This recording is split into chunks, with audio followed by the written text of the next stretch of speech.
புதன்கிழமை, வியாழக்கிழமை மகரிஷி அவர்களின் கவிதைகளை பார்த்து கொண்டு வருகிறோம். கவிதைகள் வாயிலாக வெவ்வேறு துறைகள்ல என்ன பிரச்சனைகள் இருக்கு, அதுக்கு காரணம் என்ன, தீர்வு என்னன்னு கொடுத்திருக்கார். அதே மாதிரி கவிதைகள் மூலமா தன்னுடைய வாழ்க்கையில நடந்த சில விஷயங்கள், அப்புறம் வாழ்க்கை சரிதத்தையே கூட கவிதையா கொடுத்திருக்கு.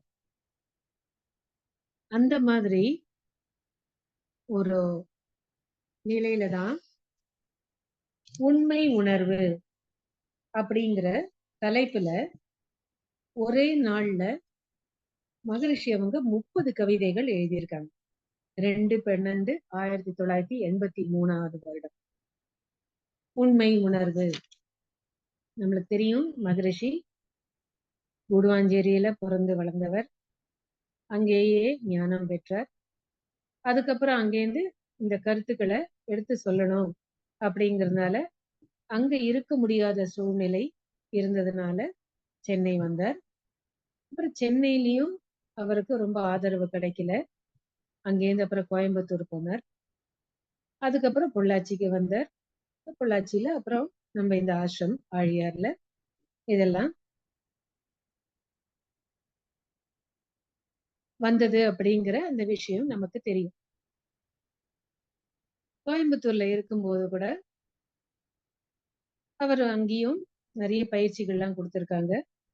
அதுக்கப்புறம் தான் பொள்ளாச்சியில கொடுத்து ஆழியாருக்கு அந்த மாதிரி ஆசிரம் கட்டுறதுக்கு வேண்டிய சூழ்நிலையெல்லாம் ஏற்பாடாச்சு. ஆனா இந்த உண்மை உணர்வுங்கிற இந்த கவிதைகள்ல தன்னுடைய அனுபவங்கள், மனது நொந்து தன்னுடைய அனுபவங்களை அதுல கொடுத்திருக்காரு. சில கவிதைகள் படிக்கும்போது மனது ரொம்ப வேதனை இருக்கு. நம்ம தான் கஷ்டப்படுறோம், எத்தனை விதமான கஷ்டங்கள் இருக்கு அப்படின்ட்டு நம்ம சொல்றோம். ஆனா ஒரு மகான், அவருக்கு என்ன மாதிரி துன்பங்கள்லாம் வந்திருக்கு அப்படிங்கிறது இந்த கவிதைகள் வாயிலாவும் மகரிஷி அதை கொண்டு வந்திருக்கு. எனது வாழ்க்கை விளக்கத்துல நாம படிச்சிருக்கோம். இந்த கவிதைகள்லயும் அதை கொண்டு வந்திருக்கு. அந்த மாதிரி ஒரு கவிதை தான் இன்றைக்கு பார்க்க போறோம். கற்கவா கற்பிக்கவா உனை தேர்ந்து கொள் அப்படிங்கிற தலைப்புல 2 கவிதைகள் கொடுத்திருக்க. 2ஐயும் பார்க்கலாம். தன் முனைப்பில் மிகுந்தோறும் வருகின்றார்கள். அங்க இருக்கும்பொழுது, இந்த கோயம்புத்தூர்ல இருக்கும்பொழுது அவர் இதை எழுதியிருக்கார். அவரை பார்க்கறதுக்கு நிறைய பேர் வருவாங்க. எப்படி இப்படி எல்லாம் தனக்கு அனுபவங்கள் கிடைச்சதுங்கிறது அதுல எழுதியிருக்கார். தன் முனைப்பில் மிகுந்தோறும் வருகின்றார்கள். தான் திருந்தும் பொறுப்புணர்ச்சி அவருக்கு ஏது? என் வாழ்க்கை வழி அதனை செயல் திட்டத்தை யான் நடத்தும் நிகழ்ச்சிகளை திருத்தவென்று உன் மனத்தின் குறுகிய நோக்கோடு ஒப்பிட்டு பொறுப்பின்றி குறை கூறி மகிழ்கின்றார்கள். நன்மையையே முன்வைத்து கடமையாற்றும் நான் செய்ய வேண்டியது கனிந்த வாழ்த்தே. எவ்வளவு நொந்து எழுதியிருப்பார் பாருங்க.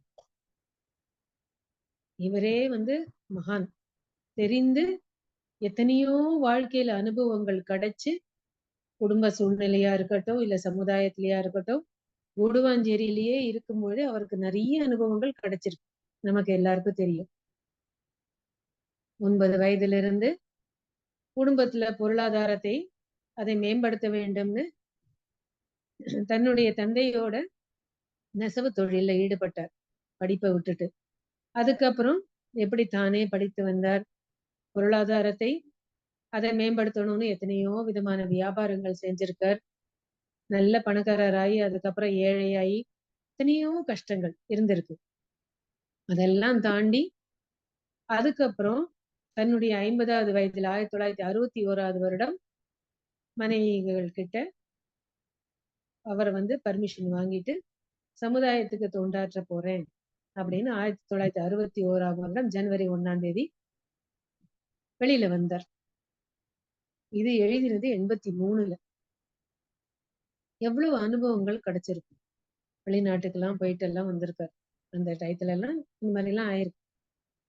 அப்படி இருந்தும், இவர் ஒரு மகானா ஆயி, இறை உணர்வு பெற்று, அதுக்கப்புறம் இந்த மாரிலாம் எல்லாம் எடுத்து சொல்லி, இவ்வளவு புத்தகங்கள், கவிதைகள்லாம் எழுதினதுக்கு அப்புறமும், இந்த மாதிரி மனிதர்களை அவர் எதிர்கொண்டிருக்காருன்னா, அப்போ அவருக்கு பாருங்க எப்படிப்பட்ட சூழ்நிலை இருந்திருக்கும். தன்முனைப்பில் மிகுந்தோரும் வருகின்றார்கள். அவர் அத பத்தி குறை சொல்லல. எப்படிப்பட்ட மனிதர்களா இருந்தாலும் அவர்களுக்கு மனவளக்கலை கொடுக்கணும். ஒரே ஒரு இது என்னன்னா, உடல் இருக்கணும், அதுல உயிர் இருக்கணும். இதுதான் தகுதி அப்படின்னுட்டு சொல்லியிருக்காரு. யாரோ ஒருத்தர் கூட கேட்டாங்களாம். இந்த மாரி ஒரு ஃபேமஸ் பர்சனாலிட்டி. எப்படி நீங்க எல்லாருக்கும் தீட்சைலாம் குடுக்குறீங்க, தகுதி இருக்கா இல்லையான்னு பார்க்காம அப்படின்னுட்டு. அதுக்கு மகரிஷி சொல்லியிருக்காரு, அவங்களுக்கு தகுதி இருக்கா இல்லையான்னு நான் என்னத்த பார்க்கறது? எனக்கு அந்த உரிமை இல்ல. உடல் இருக்கணும், அதுல உயிர் இருக்கணும். நம்ம சொல்ற கருத்துக்கள புரிந்துக்கிட்டா போதும். அப்படின்னுட்டு தீட்சை குடுக்குறேன் நானு அப்படின்ட்டு சொன்னாரு. அப்படி இருந்து அந்த ஒரு பக்குவத்துல இருக்கிற இந்த மனநிலையில இருக்கிறவர், யார் யாரெல்லாம் தன்முனைப்புல வருவாங்கங்கிறது அவருக்கு தெரியும். அந்த மாரி நெறைய நம்ம பார்த்திருக்கோம். அதனால தான் அவர் எழுதுறார். தன்முனைப்பில் மிகுந்தோறும் வருகின்றார்கள். ஆனா என்னன்னா, இவருக்கு ஒண்ணும் நெறைய தெரியாதுன்னு நெனச்சுக்கிட்டு, தனக்கு தான் எல்லாம் தெரியும்னு நெனச்சுக்கிட்டு, அவங்க என்ன மாதிரி எல்லாம் மகரிஷிக்கு அட்வைஸ்லாம் குடுத்திருக்காங்க பாருங்க. தன்முனைப்பில் மிகுந்தோறும் வருகின்றார்கள். தான் திருந்தும் பொறுப்புணர்ச்சி அவருக்கு ஏது? தன்முனைப்பு இருந்தா தான் திருந்தணுங்கிற அந்த பொறுப்பே இருக்காது. அதையும் சொல்லிட்டாரு. தன்முனைப்புங்கிறது கொஞ்சம் இருந்தா, இம்மி அளவு இருந்தா கூட தவறு தான் செய்வோம். அதுக்கு விளைவு எப்படி இருக்குன்னு தெரியும். எதிர்மறை விளைவு தான். அப்போ தன்முனைப்புல இருந்தான்னா, தான் திருந்தும் பொறுப்புணர்ச்சி அவருக்கு இருக்காது. என் வாழ்க்கை வழியதனை செயல் திட்டத்தை யான் நடத்தும் நிகழ்ச்சிகளை திருத்தவென்று. தான் திருந்தல. ஆனா, மகரிஷியோட வாழ்க்கையில நடக்கிற நிகழ்ச்சிகள் இவர் செய்யற செயல்கள திருத்திக்கணும்னு, புன் மனத்தின் குறுகிய நோக்கோடு ஒப்பிட்டு பொறுப்பின்றி குறை கூறி மகிழ்கின்றார். அதையும் பார்க்கிறார். எவ்வளவு வருத்தப்பட்டிருப்பார். இவர் செய்யறது யோசிச்சு செய்வார். அவ்வளவு விழிப்புணர்வு உண்டு. அப்புறம் இறை உணர்வு பெற்றவர். அவர் எந்த நிலையில செய்கிறார்ன்னு தெரியும். அதுக்கு தான் ஒரு இடத்துல எழுதுறார். பறவைகளின் காலடியின் அடையாளத்தை பார்க்க முடியாத ஆகாயத்தில் துறவிகளின் மனநிலையை நாம எடை போடுறது ரொம்ப கஷ்டம். அப்படின்னுட்டு ஒரு கவிதையில எழுதுறார். ஆனா அது புரியல. அதனால இவர் செய்யற செயல்கள் என்ன மாதிரி நோக்கோட செய்யறாங்கன்னு அவங்க தெரியாம தன்முனைப்போட அப்புறம் தானும் திருந்தல. ஆனா மகரிஷி செய்கிற செயல்கள்ல தப்பு கண்டுபிடிச்சு அத குறை கூறி அந்த குறைய சொல்லி வேற சந்தோஷப்பட்டிருக்காங்க. நன்மையே முன்வைத்து கடமை ஆற்றும் நான் செய்ய வேண்டியது கனிந்த வாழ்த்தே. அப்படி தெரிஞ்சு செய்யறாங்கன்னு இவர் அத புரிந்து கொண்டு நான் செய்ய வேண்டியது ஒண்ணே ஒண்ணு என்னன்னா அவங்களுக்கு வாழ்த்து கூறுறதுதான். என்ன ஒரு மனநிலை பாரு. ஆனா எவ்வளவு வருத்தப்பட்டிருப்பாரு. எத்தனை விஷயங்கள் கொடுத்திருக்காரு. நம்ம அகத்தாய்வெல்லாம் முடிச்சுட்டு பிரம்மஞானம் முடிச்சுட்டு அதுக்கப்புறம் மறுபடியும் இந்த அகத்தாய்வு விஷயங்கள்லாம் கேட்கும்பொழுது கொஞ்சம் கொஞ்சமா விளக்கங்கள்லாம் வருது. இன்னும் மத்தவங்கள்லாம் பேராசிரியர்கள் சொல்றத விளக்கங்கள் எல்லாம் கேட்கும்பொழுது இன்னும் நமக்கு ஆழ்ந்த கருத்துக்கள்லாம் புலப்படுது. அப்ப மகரிஷி இத்தனையும் என்ன அவர் மன அலைச்சூழல எழுதியிருப்பார். அது புரியாம இவர குறை கூறி அந்த மாதிரி திருத்தணும். இவர் திருந்திக்கணும், மாற்றிக்கொள்ளணும் அப்படின்னு சொல்லி தப்பு கண்டுபிடிச்சு அதுல சந்தோஷம் வேற பட்டிருக்காங்க. இருந்தாலும் மகான். அதனால அவங்களுக்கு கனிந்த வாழ்த்து தான் கூறணும் அப்படின்ட்டு எழுதியிருக்கு. அப்ப தன்முனைப்புங்கிறது இருக்குன்னா என்னென்ன குணங்கள் இருக்கும்? அத ஒரு கவிதையில சொல்றார். தன்முனைப்பின் அடையாளம் அப்படிங்கிற கவிதையில சொல்றார். தன்முனைப்பு ஒருவரிடம் இருக்குமானால் சாட்சி உண்டு. என்ன சாட்சி? வேற யாராவது பார்த்து சொல்லுவாங்களா? இல்ல. அவங்க கிட்ட தானாவே என்னென்ன எல்லாம் இருக்கும் அப்படின்னா பேராசை, சினம், பொறாமை, என் கருத்தும் செயல்களுமே நீதி என்று எண்ணல், பிறர் வருத்தத்தில் இன்பம் காணல், புன்செயலின் புலன் மயக்கில் ஆழ்ந்து ஆழ்ந்து புகழ் தேட பொருள் பெருக்க செயல்கள் செய்வார். வன்மனத்தோடு எப்போதும் வெறுப்பு உணர்த்தும் வகையில் முகம் கடுத்திருத்தல் இவையே சான்றாம். அப்ப யாராவது நமக்கு இந்த மாதிரி ஏதோ ஒரு விதத்துல நம்ம கிட்ட ரியாக்ட் பண்றாங்கன்னா, நம்ம உடனே தன்முனைப்பினால்தான் இவங்க இப்படி செய்யறாங்கன்னு நம்ம கொஞ்சம் காம் டவுன் ஆயிக்கலாம். அதே மாதிரி நம்ம கிட்ட இந்த மாதிரி எப்பயாவது இந்த வெளிப்பாடு வந்துச்சுன்னா, நம்ம கிட்டயும் தன்முனைப்பு இருக்குங்கிறதையும் புரிஞ்சுக்கலாம். அப்போ இந்த தலைப்புல கற்கவா கற்பிக்கவா, நம்மை நாமே அகத்தாய்வு செய்து ஆராய்ச்சி செய்வதற்கு, நம்மளே கற்றுக்கொள்வதற்கு, நம்மளை பத்தி கற்றுக்கொள்வதற்கு இந்த கவிதையே ரொம்ப உதவியா இருக்கும். என்கிட்டயும் தன்முனைப்பு இருக்குன்னா, நான் பேராசைப்பட்டேனா, என்கிட்ட நான் என் மேலே கோவப்பட்டேனா, இல்ல பொறாமைங்கிறது இம்மி அளவு இருந்தாலும் சரி, இல்ல நான் செய்யறதுதான் ரைட்டு அப்படிங்கிற எண்ணம் இருந்தாலும் சரி, இல்ல யாராவது கஷ்டப்பட்டு அதுல நான் சந்தோஷம் அடைஞ்சேனா, இல்லைன்னாக்கா புகழ் தேடுறதோ, இல்ல பொருள் பெருக்கு அதெல்லாம், இல்ல யார் மேல வெறுப்பு உணர்வு இருக்கு, இதெல்லாம் இருந்துச்சுன்னா எனக்கும் தன்முனைப்பு இருக்குங்கிறத நான் ஜட்ஜ் பண்ணிக்க முடியும் அப்படின்ட்டு இந்த கவிதையில சொல்றேன். அப்போ மத்தவங்களுக்கு தன்முனைப்பு அடையாளம் என்னங்கிறத விட இல்லாம, நமக்கிட்டயே அந்த தன்முனைப்பு இருக்காங்கன்னு பாத்துக்கிறதுக்கு இந்த குணங்களே சாட்சி அப்படின்ட்டு சொல்றேன். அப்ப இந்த கவிதை நமக்கும் அது சாரும். அப்போ என்ன மாதிரி ஒரு ஆராய்ச்சி செய்திருக்கார், அப்படிப்பட்டவரை தப்பு கண்டுபிடிச்சு அதுக்கப்புறம் அவர் மாறணும்னு இந்த தப்பு கண்டுபிடிச்சு இவர் தவறு செய்யறாருன்னு சொல்றதுலயும் ஒரு சந்தோஷப்பட்டிருக்காங்க.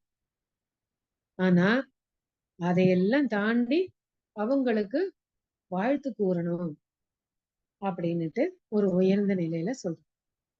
நம்மளே கற்றுக்கொள்வதற்கு எவ்வளவு விஷயங்கள் இருக்கு பாரு. சரி, அப்போ நம்ம கற்றுக்கொள்வதற்கு இவ்வளவு விஷயங்கள் இருக்கு. அப்ப எங்க கற்பிக்கணும், யாராருக்கெல்லாம் சொல்லி கொடுக்கணும் அப்படின்னா, இப்ப நம்ம இந்த பயிற்சிகள் எல்லாம் எடுத்துக்க நம்ம கிட்ட இருக்கிற எதிர்மறை குணங்கள்லாம் நிறைய குறைஞ்சிட்டு வர்றத நம்ம பார்க்கணும்.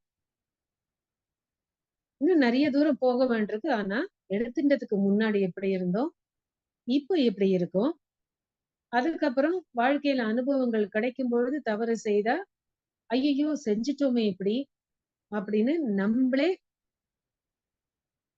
நம்ம மனதுக்குள்ள வெட்கப்படுற அளவுக்கு நமக்குள்ள மாற்றங்கள்லாம் வருது. எல்லாரோட வாழ்க்கையிலயும் இந்த அனுபவங்கள்லாம் இருக்கு. தெரிந்தோ தெரியாமலோ தவறு செய்யறோம். ஆனா அந்த தவறுகள் குறைஞ்சுகிட்டே வருதையும் பாக்குறோம். இருந்தாலும் இன்னும் மாற்றிக்கொள்ள வேண்டும் அப்படின்னு அந்த குருவோட அருளும் இறை அருளும் இருக்கிறதுனால அதுக்கு நாம முயற்சி எடுக்கிறோம். மகரிஷியோட பயிற்சிகள் எல்லாம் செஞ்சு செஞ்சு. இருந்தாலும் இதே நேரத்திலேயே நம்ம மத்தவங்களுக்கும் கற்பிக்கும் பொழுது, எடுத்து சொல்லும் பொழுது, நம்மளுடைய தவறுகளை எங்கேயாவது உணரலைன்னா, அப்போ நம்ம இன்னொருத்தருக்கு எடுத்து சொல்லும் பொழுது நமக்கும் அது உணர்த்தும். அதனாலதான் கற்கவா கற்பிக்கவா உன்னை தேர்ந்து கொள் அப்படின்னுட்டு அங்க ஒரு விஷயத்த ரொம்ப அழகா ஆழ்ந்த கருத்தை கொடுத்திருக்கோம். எந்த வயதிலையும் நாம கற்றுக்கொள்வதற்கு ரெடியா இருக்கும். அதே மாதிரி எந்த வயதுக்காரர்கள் கிட்ட இருந்து நம்ம கற்றுக்கொள்வதற்கு ரெடியா இருக்கும். சின்ன குழந்தைங்க கிட்ட இருந்து நம்ம சின்ன குழந்தைங்க மனிதர்கள் கிட்ட இருந்து கூட இல்ல, விலங்கினங்கள் கிட்ட இருந்து எத்தனை கத்துக்கணும், எவ்வளவு கற்றுக்கொள்ள வேண்டியிருக்கு. அதுவும் இப்ப வாட்ஸ்அப்ல எல்லாம் எத்தனை விஷயங்கள் வருது, அதுல இருந்து எவ்வளவு கற்றுக்கொள்கிறோம். ஒவ்வொரு நிகழ்ச்சி நடக்கும் பொழுதும் சரி, அது இந்த எலெக்ஷனா இருக்கட்டும், இல்ல போரா இருக்கட்டும், எது வேணாலும் இருக்கட்டும், உலகத்துல இப்ப பாக்குறது அத்தனை நம்ம பாக்குறோம். டிவி வழியா அத்தனை நிகழ்ச்சிகள் நம்ம பாக்குறோம், அத்தனை விஷயங்கள் தெரிஞ்சுக்கிறோம் உலகம் முழுக்க. அதையும் தாண்டி பிரபஞ்சத்துல நடக்கிற நிகழ்ச்சிகள் எல்லாம் கூட பார்க்கிறோம். அப்ப இவ்வளவு நம்மளுக்கு அறிவுபூர்வமா நமக்கு தெரிந்து கொள்ளும் போது அதுல இருந்து பாடங்கள் நாம் கற்றுக்கொள்வதற்கு நிறைய இருக்கு. அதோட இறையருளும் குருவருளும் நமக்கு துணை புரியறதுனால குருவோட பயிற்சிகளை நாம கற்றுக்கொண்டு அதை செயல்படுத்தி கொண்டு வருவதால் அதே நேரத்துல யாராருக்கெல்லாம் முடியுமோ அவங்களுக்கும் கற்பிக்கவும் நமக்கு கடமை இருக்கு. தொண்டாற்றி இன்பம் காண்போம் அப்படின்னு சொல்றார்.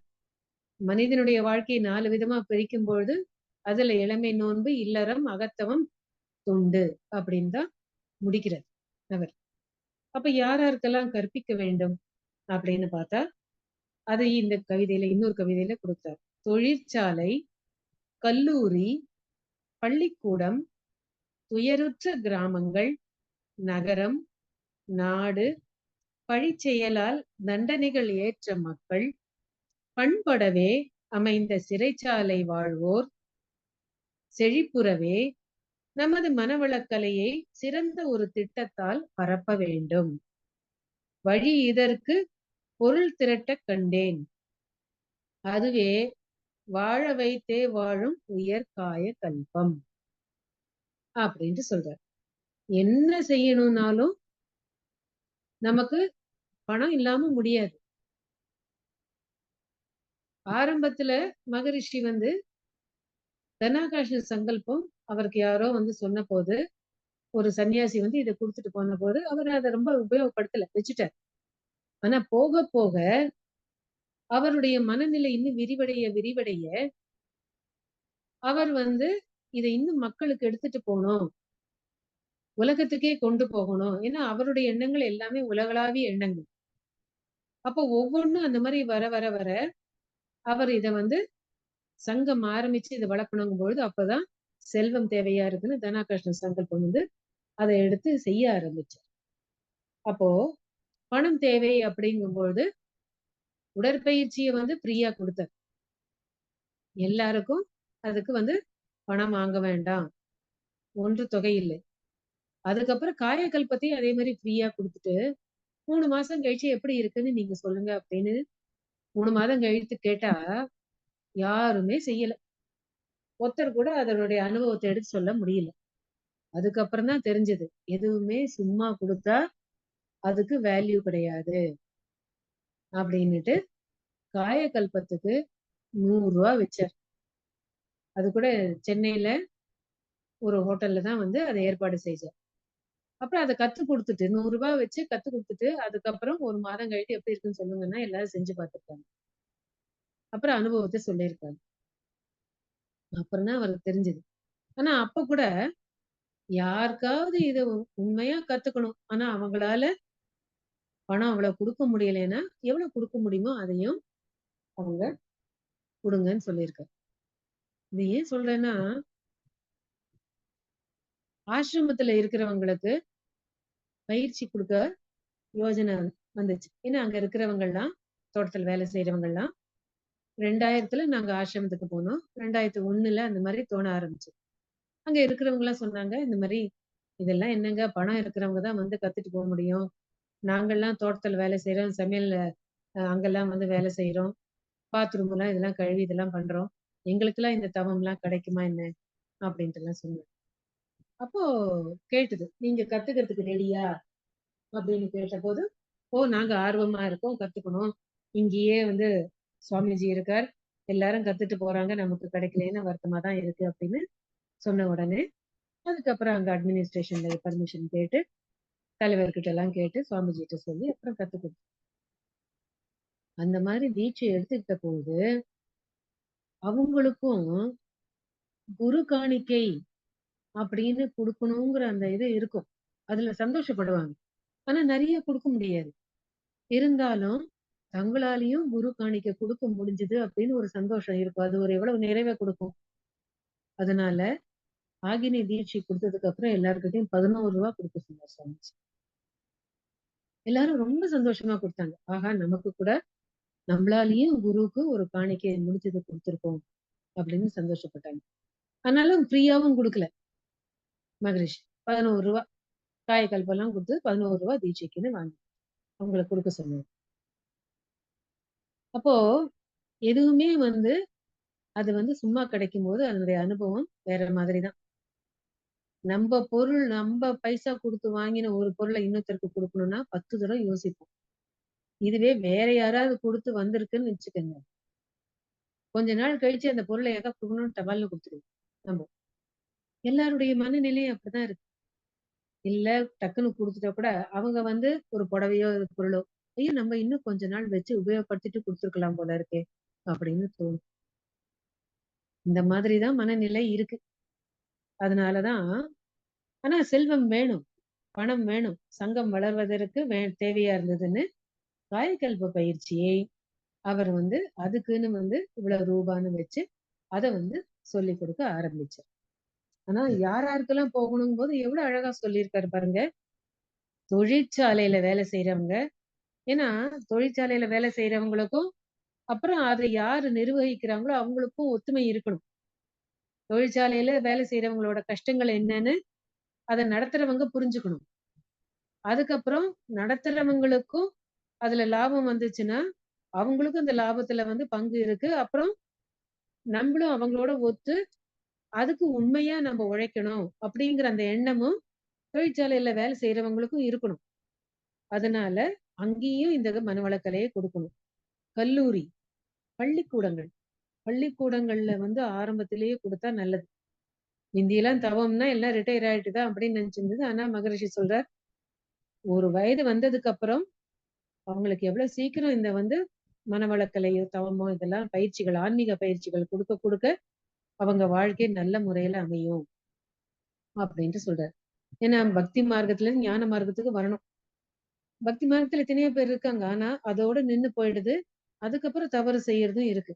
ஆனா ஞான மார்க்கத்துக்கு வரும்பொழுது நிறைய விளக்கங்கள் கிடைக்குது. அதனால நம்ம பழக்கத்துக்கு அடிமையா தவறுகள் தெரிந்தோ தெரியாமல செய்யும் பொழுது கூட இப்படி செய்தா இப்படி விளைவு இருக்குங்கிற அந்த தெளிவு கிடைக்கிறதுனால கொஞ்சம் கொஞ்சமா அந்த தவறுகளை குறைத்து கொண்டே வருவோம். அதனால பள்ளிக்கூடத்திலேயே முதல்ல கொடுக்கறது நல்லது. அப்புறம் கல்லூரிகள், அப்புறம் துயருற்ற கிராமங்கள். இந்த கிராமங்கள்ல கஷ்டப்படுற கிராமங்கள். ஏன் அவங்க கஷ்டப்படுறாங்க? ஒண்ணு அவங்களோட கர்ம வினை. அது இருக்கு. அதுக்காக அவங்க கர்ம வினைன்னு விட்டுற முடியாது. இது அரசாங்கம், அங்க இருக்கிற வந்து இதுல வேலை செய்யறவங்க, அதிகாரிகள் அவங்கெல்லாம் இத வந்து அவங்க யோசிக்கணும்.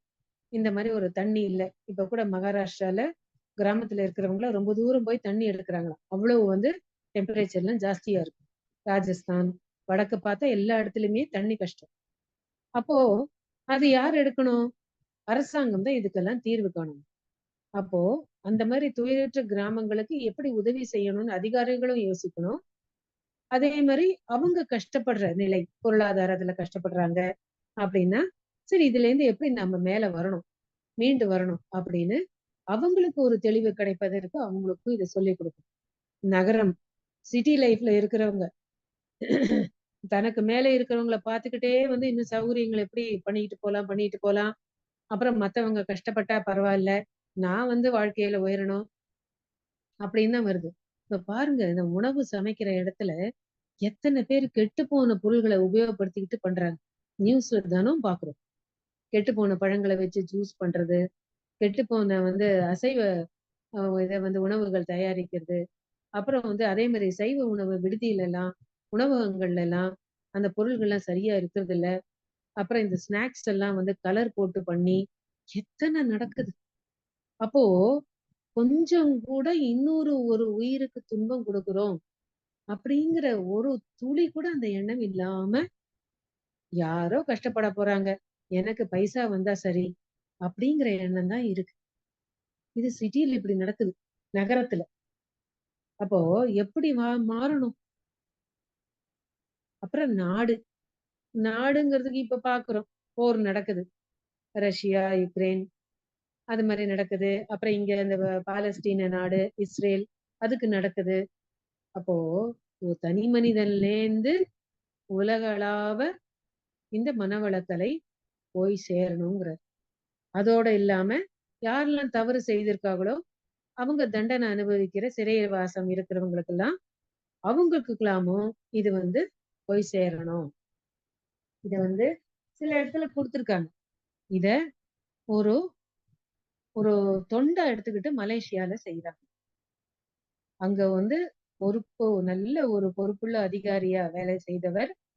அவரே வந்து அங்க இருக்கிற சிறையில இருக்கிறவங்களுக்கு எல்லாம் இந்த மனவளக்கலையை கொண்டு போறதுக்குள்ள அவங்க ரொம்ப சில வருடங்களா முயற்சி செய்து அதை செஞ்சுட்டு வந்துட்டு இருக்காங்க. அப்போ அதே மாதிரி மகரிஷி எழுதின மாதிரியே அவங்க செஞ்சுட்டு இருக்காங்க. பழிச்செயலால் தண்டனைகளை ஏற்ற மக்கள் பண்படவே அமைந்த சிறைச்சாலை வாழ்வோர் செழிப்புறவே நமது மனவளக்கலை சிறந்த ஒரு திட்டத்தால் பரப்ப வேண்டும். அதே மாதிரி டெல்லியில கூட தண்டனை யாரெல்லாம் சிறை தண்டனை பெற்று வெளியில வந்தாங்களோ அவங்களுக்கு எல்லாம் கூட ஹோட்டல்ல அந்த மாதிரி இடத்துல எல்லாம் எங்கெங்க யார் யார் வேலை பண்ண முடியுமோ அந்த மாதிரி எல்லாம் ஏற்பாடெல்லாம் செஞ்சு கொடுத்துருக்காங்க. அப்ப இதெல்லாம் எவ்வளவு நல்ல ஒரு இது பாருங்க. அப்போ இந்த மனவளக்கலை சிறைச்சாலையில இருக்கிறவங்களும் திருந்துவதற்கு வாய்ப்பு இருக்கு. அவங்களுக்கும் மனவளக்கலையை கொடுத்தா மேலும் மேலும் தவறு செய்யாம இருப்பாங்க. அப்போ அவங்களுக்கு எல்லாமும் இந்த மனவளக்கலையை கொண்டு போக வேண்டும். வழி இதற்கு பொருள் திரட்ட கண்டேன். ஆனா இதுக்கு எல்லாத்துக்கும் பணம் தேவையா இருக்கு. அதனால காயக்கல்பம் அதை வந்து வெறும் சும்மா கொடுக்காம அதுக்கு இவ்வளவு ரூபான்னு வச்சு நான் அந்த எண்ணத்தை கொண்டு வந்தேன் அப்படின்ட்டு சொல்றேன். சோ எல்லாத்துக்கும் காரணம் இருக்கு. நிறைய பேர் சொல்லலாம் ஃப்ரீயா கொடுக்கலாமே, சில ஆசிரம்ல கொடுக்குறாங்க இருக்கு. ஆனா அவங்களுக்கு வேற வழியில வந்து டொனேஷன் அது இப்போ ஹைதராபாத்ல போன போது அவங்க எல்லா பயிற்சியும் ஃப்ரீயா தான் கொடுக்குறாங்க அப்படின்னு கேள்விப்பட்டோம். அது அவங்களுடைய அந்த ஒரு சிஸ்டம். பட் நம்ம இதுல வந்து மகரிஷி அவர் ஒரு அனுபவத்துல எது சும்மா கிடைச்சதுனாலும் அதை பொறுப்பா கடமை உணர்வோட நாம அதை சரியா செய்யறது இல்ல. நம்ம கையிலேருந்து கொஞ்சம் பணம் செலவழிச்சு நம்ம வந்து எதை கத்துக்கொண்டாலும் எதை வாங்கினாலும் வாழ்க்கையில அதை வந்து நம்ம உபயோகப்படுத்தும் பொழுது அதை பொறுப்போடு செய்கிறோம். இதுதான் மக்களுடைய மனநிலை அப்படிங்கறது தெரிஞ்சுக்கிட்டு அவங்க வந்து இந்த ஒரு ஸ்டெப்பை எடுத்தாங்க. நிறைய இடத்துல பார்த்திருக்கோம். புட்டபர்த்தி சாய்பாபா அங்க கூட எல்லாரும் வந்து சாப்பிட்டுட்டு வருவாங்க. ஆனா சில சமயம் என்ன பண்ண ஆயிடும், நம்மளே அதிகமா சாப்பிடறோம்னு நினைச்சுப்போம். ஆனா அதை அவ்வளவு சாப்பிட முடியாது. நிறைய இடத்துல வந்து அதிகமா வாங்கிட்டு வேஸ்ட் பண்றதும் இருக்கு. முதல்லயே ஆரம்பத்திலேயே கொஞ்சமா வாங்கிட்டு அப்புறம் தேவைன்னா இன்னும் கொஞ்சம் வாங்கிப்போங்கிற அந்த எண்ணம் சில சமயம் விட்டு போயிடும். நம்மளுக்கு பிடிச்ச ஐட்டம்ஸ் இது இருந்ததுன்னா நம்ம உடனே அதிகமா வாங்கிடுவோம், சாப்பிட முடியாம திண்டாடி அதை தூக்கி போடுறோம். ஆனா புட்டபர்த்தி சாய்பாபாதுல அது முடியாது. அதிகமா மிச்சம் ஆச்சுன்னா அவங்க ஒரு கவர் கொடுக்குறாங்க. அந்த கவர்ல எது அதிகமா இருக்கோ, எது தூக்கி போடணும்னு நினைச்சோமோ அதை அந்த கவருக்குள்ள வச்சு நம்ம வெளியில எடுத்து எங்கேயாவது கொண்டே கொடுக்கலாம், இல்ல வெளியில தூக்கி போடலாம். அதுக்குள்ள அங்க செய்ய முடியாது. அப்போ எந்த அளவுக்கு ஒவ்வொரு செயலிலும் நம்ம ஒரு பொறுப்போட இருக்க வேண்டும். இப்போ எத்தனையோ நம்ம கற்றுக்கொள்ள வேண்டியிருக்கு. வேற சங்கங்கள்ல போய் எடுத்துட்டாலும் சரி, நம்ம விஷயங்கள் தெரிஞ்சுக்கிட்டாலும் சரி, எவ்வளவோ கற்றுக்கொள்ள வேண்டியிருக்கு. அப்போ பயிற்சிகள் வழியா நமக்கு நிறைய கொடுத்திருக்காரு மகரிஷி. நிறைய கற்றுக்கொள்ளவும் வேண்டியிருக்கு. மற்றவங்களுக்கு எடுத்து சொல்வதற்கும் நமக்கு வாய்ப்புகள் கிடைக்கும் போது எடுத்து சொல்லலாம். அப்போ அந்த அளவுக்கு நமக்கு உடற்பயிற்சி, காயக்கல்ப பயிற்சி, தவங்கள், தற்சோதனை பயிற்சிகள், அதுல வெவ்வேறு தலைப்புகள்ல வாழ்த்து, கருமைய தூய்மைக்கு வேண்டிய பயிற்சி முறைகள் எல்லாம் மகரிஷி கொடுத்திருக்கு. ஆனா கவிதைகள் மூலமாவும் நம்ம கிட்டயும் என்ன வேண்டாத குணங்கள் இருக்குன்னு இந்த தன்முனைப்பின் அடையாளம்ங்கிறதுல என்ன அழகா படம் பிடிச்சு காமிச்சிருக்காரு பாருங்க. இந்த அளவுக்கு வந்து ஒரு உயர்ந்த நிலையில இருந்திருக்காரு. ஆனா அவரையே தப்பு கண்டுபிடிக்கிற அளவுக்கு மக்கள்லாம் வந்து இருக்காங்க. அதனாலதான் வந்து சில விஷயங்கள சொல்லுவார். ஏன் நடந்துக்கிட்டோம் நம்ம பாட்டுக்கு வெளியில இருந்து பார்த்தோம்னா இன்னும் அவர் வந்து தவறு செய்யற மாதிரி இருக்கும். இல்ல இன்னும் நம்ம நினைச்சதுக்கு என்னடா இவர் இப்படி எல்லாம் செய்யறாருன்னு இருக்கும். ஆனா மகான்கள் யோசிச்சுதான் செய்யறாங்க. இதை நாம புரிஞ்சுக்கிட்டோம்னா நம்ம வந்து அனாவசியமா இந்த மாதிரி வந்து ஒப்பிட்டு பார்த்தோ இல்ல அது விமர்சனம் செய்தோ இந்த மாதிரி எல்லாம் செய்ய மாட்டோம். நம்ம நம்மளை திருத்திக் கொள்வதற்கு வழியை பார்ப்போம் அப்படின்ட்டு சொல்லுவோம். அதனால நம்ம நிறைய கடைசி மட்டும் கற்றுக்கொண்டே இருக்க முடியும். கற்றது கைமண் அளவு கல்லாதது உலகளவு அப்படின்ட்டு எல்லாம் சொல்லியிருக்காங்க. இதுக்கெல்லாம் உதாரணமா மகரிஷி இந்த கவிதையில சொல்லியிருக்காங்க. நம்ம கற்றுக்கொண்டே இருக்கிறோம். நம்மளால முடிஞ்ச அளவுக்கு மனவளக்கலையை மற்றவர்களுக்கும் எடுத்து சொல்லியும் வாழ்க்கை